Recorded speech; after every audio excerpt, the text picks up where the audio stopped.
Hi there everyone, my name is Zach and welcome to my channel. Amongst other things, I'm a reenactor and a jouster, and today I want to talk to you about Armets. Now, this is my Armet. This is the one that I use for jousting. It was made by Will West of English Plate Armory, and it is a very solid piece of kit. As with anything medieval, it's very hard to make any generalizations about medieval stuff. Everything was made by hand for individuals, so yeah, it's hard to make generalizations. But generally, an Armet is a heavier type of helmet than the Sallet, and you can find out more about Sallets in one of my other videos, which I'll link below. This one here is made specifically for me to joust in, so this is even heavier than some examples of Armets that you might find. You might, in looking at it, see that it's actually quite different to what a lot of people think of as an Armet. The only surviving Armets that I know of are Italian in style or built for the export market. This one is based on several different paintings and things with a more northern European kind of German that kind of style to it. So it's got the pointed top, the crease on the back, and we wanted a visor that suited jousting quite well. Now, this isn't an exact replica of anything. Like I said, there are no surviving examples. There are various paintings and drawings of Armets with similar features to these, but Will and I decided to make something that could have existed, that is very much in the style of, but is not actually an exact replica of any of these things. I'm just going to put it down because it is quite heavy. Now, there's several reasons for that. One of them, I mean, there's multiple ways that you can reenact, and getting exact replicas is one way of making things. One of the issues you have with it is if you only ever make replicas of examples that we have in museums, then you're probably going to over-represent those particular examples. Very famous examples get made more and more, and again, you know, they are then over-represented. A really good example of this is the Warwick effigy. You know, it's not an original example, but that armour has been made loads and loads and loads of times by different armourers because it is famous, because the effigy itself is so well made and so detailed. It's a good one to copy. But that harness, if it ever even existed, which is up for debate, would only have ever been made once. We know in the 16th century that knights paid and lords paid extra money to ensure that their armour was not only was different to anything that had been made, but also that no one would make a copy of it. They basically copyrighted their armours if they had the money for it, because they wanted to be individual and different to other people. So they would actually be really quite upset to find out that people now are making copies of their armour and pretending to be them, or even worse, you know, wearing their armour and pretending to be someone else. It was very much the idea of these harnesses was to express the person inside as well as to protect. You know, they're a work of art as well as battlefield protection. So those are some of the reasons why we decided to go for a style that isn't in a museum, but is based on a variety of different paintings and pictures. Now, a few things about it. Questions that always get asked is, first of all, what is this thing for? There's a few possibilities. Basically, rondels actually appear on so many different items of armour in paintings and things. So we actually find them on sallets as well in paintings, but they're not often still on sallets that are in museums. possibly because they've been removed so that the sallet, you know, looks better, or maybe they've just got separated over time. Armets tend to have a rondel either still attached or there is evidence of it being attached, because unlike a sallet where you might attach it to leather on the side, or the hole might be replaced with another rivet, it's very obvious there's only one thing that this could be, because it's just at the point in the neck where you wouldn't have need for another rivet. This particular rondel is far away from the back of the neck. Let me just show you there. There we are. And I believe that this has multiple uses. First of all, it creates a crumple zone between the back of the neck and incoming blows. So if something contacts with the back of the head, instead of caving in, ooh, don't want to drop it, instead of caving in the back of the helmet and crushing the spine, this will intercept first and it will rob the blow of most of its strength. Okay, rondels, I think, are basically armor that is ablative. It's stuff that you can chuck away at the end of the battle once it's done its job, and they're easy to replace. It's also useful for holding a strap in place.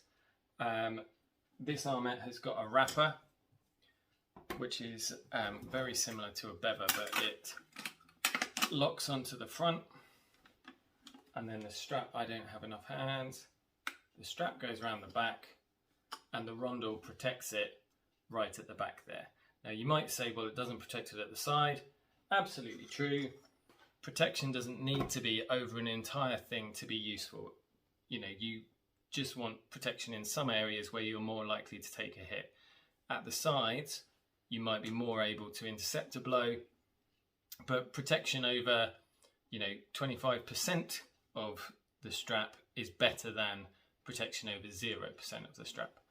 The reason for that is that if this falls down and loses it, then it actually locks the helmet in place and stops you from turning your head. So protection of that strap can be quite useful.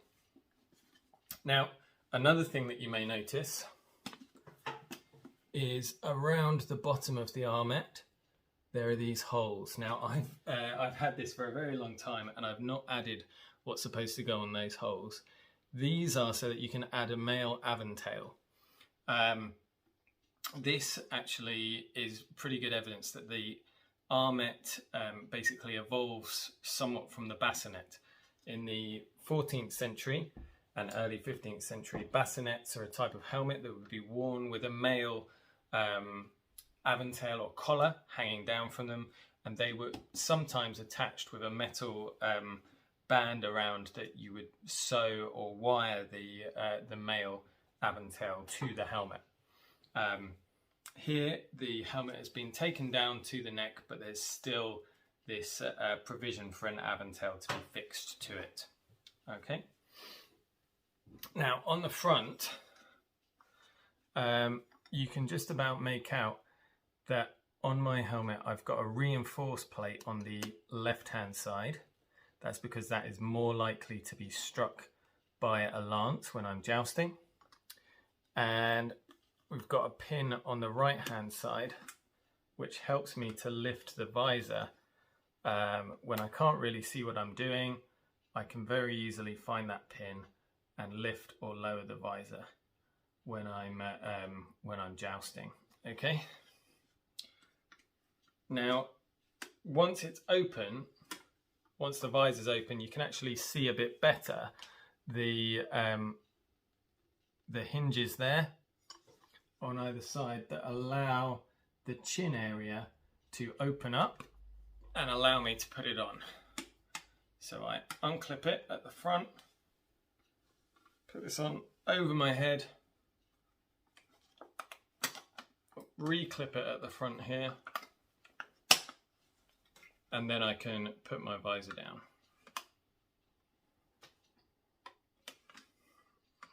I'm going to take this off. Now that is a very protective helmet. As you can see, it covers my entire face. When the visor's down, it gives me extremely good protection. In fact, probably the most protection it is possible to have in a medieval style of helmet. But it has its drawbacks. Like I said earlier, it is very heavy. It can also only easily be worn in one configuration. Obviously, you can add the wrapper and things, and in some Armets, there are removable pins that allow you to take the visor off. But it is nowhere near as versatile as a Sallet and bever combination. You will always be completely covered from the ears, which is very important when you're doing anything. To be honest, to be able to hear, to be able to know what other people are doing, and so a helmet like this can be quite claustrophobic. And if you're wearing it for a long period of time, you find yourself actually wanting to ditch it and wear something lighter. Personally, although it is the most protective helmet that I have and most protective one that I know of, I find it very difficult to wear myself. And if I'm doing anything for a long period of time, if I'm doing shows, reenactments, anything like that, then I will choose to wear my Sallet and bever instead. It means that I can easily take the bever off to talk to people, and or just take refreshment or anything like that, which are all things that you need to do in battle as well. So I think those are very good reasons why someone would choose a Sallet over this, and why the Sallet and bever was so popular in the 15th century. Now, another thing to bear in mind though is that there is some evidence that both the Armet and the Sallet and bever were being owned by the same people at the same time. There are some documents of knights ordering someone to make a crest and decorations for their Sallet and their bever. I don't know that they actually, it's not Sallet and bever, for their Armet and their Sallet and bever. So it's very, very likely that people would own the heavy helmet for situations where that would be necessary, and the light helmet for situations where that would be more appropriate. I hope that you've enjoyed this quick look into the Armet. If you have any questions about it, please do ask down below. I just really love what Will has done with this. It looks so intimidating and brutal, and I think he's really done a great job on this. It's just, it's so heavy. At the time I was thinking I might do some solid lance jousting in it, which is why it's so completely protective, but that has not happened as of yet. Thank you so much for joining me. Do leave comments, questions, suggestions in the comments down below. Do leave a like and share, subscribe, check out some merch in the link below, and hopefully I will see you in my next video. Thank you very much. Bye bye.